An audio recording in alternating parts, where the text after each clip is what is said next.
மக்களே, இன்று நாம் திருக்குறள் 478ஆம் குறளை பார்க்கிறோம்.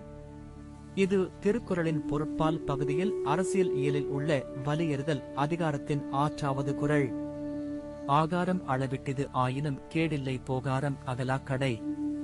இந்த குறள் என்ன சொல்கிறது என்றால், தேங்கி துணிந்து புத்திசாலி ஏதோ ஒன்று அளவிடலாம், ஆனால் பலவகை பிழை நேர்முக பாதையை விரிதாக்கும்.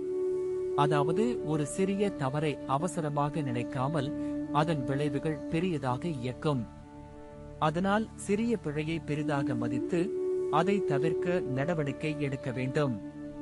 எதற்காக இந்த குறள் இப்போது முக்கியம் என்றால், இன்றைய வேகமான வாழ்க்கையில் தகவல், தொழில், அரசியல் எல்லாமும் நுணுக்கமாக இருக்கும்.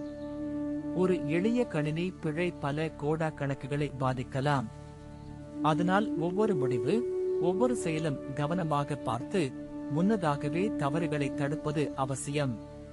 உதாரணமாக, ஒருவர் கடையில் விற்கும் நள்ளிரவு எடை கணக்கை துல்லியமாக செய்யாவிட்டால் அருகில் உள்ள வாடிக்கையாளர் வருமானத்தில் இழப்பு ஏற்படும்.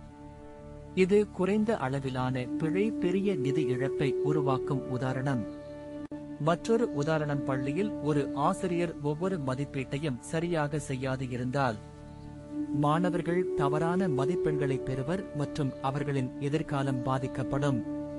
இரண்டு உதாரணங்களும் சிறிய கவனக்குறைவால் பெரிய விளைவுகள் நிகழும் என்பதை காட்டுகின்றன.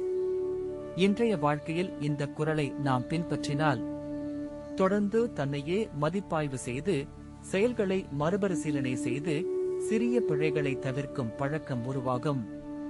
அதனால் நம்பிக்கை, நியாயம், விளைவுகள் எல்லாமும் நலமாக இருக்கும். இதனால் குடும்பம், வேலை, சமூக எல்லாமும் சிறப்பாக இயங்கும். அதனால் இக்குறள் நமது வாழ்க்கையில் மிகப்பெரிய வழிகாட்டி. நாம் ஒவ்வொரு நாளும் சிறிய பிழையை பார்க்கும் போது அதை தன்னம்பிக்கையுடன் சரி செய்து பெரிய விபத்துகளை தவிர்க்க முடியும். இதுதான் திருவள்ளுவரின் அறிவுரையின் ஆழம். இப்படியே பலர் ஒவ்வொரு திருப்பிலும் சிறிய அசைவுகள் பெரிய மாற்றத்தை உருவாக்கும். எனவே கவனமாகும் பழக்கம் தினசரி பயிற்சியாக இர வேண்டும். இதுதான் இந்த குறள் மிக அழகாக எடுத்துக் கூறுகிறது. ஆகாரம் அளவிட்டிது ஆயினும் கேடில்லை போகாரம் அகலாக் கடை. அடுத்த அதிகாரத்தில் மீண்டும் சந்திப்போம்.